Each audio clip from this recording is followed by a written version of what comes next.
गोपाल यादव गोपाल यादव गोपाल यादव कुरसाहा कुरसाहा कुरसाहा।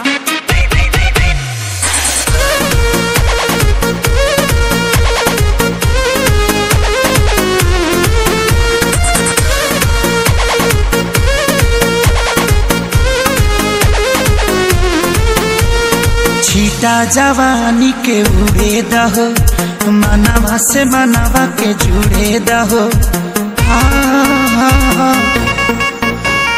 छीटा जवानी के उड़े दहो, मनवा से मनवा के जुड़े दहो। आज सुत दरिया तान की तान की तान की। टूट जाए राजा जी, टूट जाए राजा जी पलंग सागवान के, टूट जाए राजा जी पलंग सागवान के।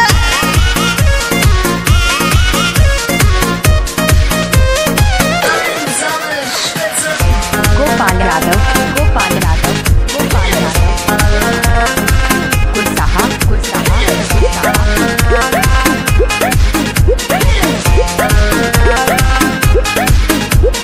छुए द बदन की देखो न कटन की, चादर बिछा देहनी।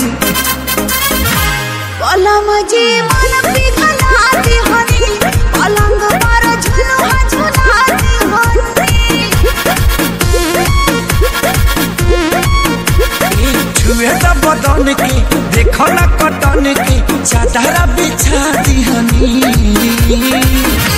पलम जी मन पिघला देहनी, पलंग पर झुलुआ झुला देहनी। परियार बात बेडिया फान के फान के फान के। टूट जाए राजा जी, टूट जाए राजा जी पलंग सागवान के, टूट जाए राजा जी पलंग सागवान के।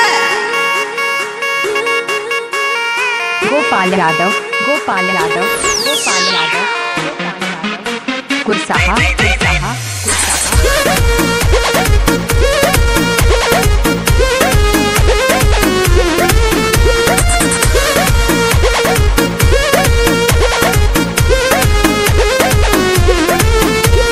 बने त बेसरमी देहिया में गरमी पैठे लागी हो।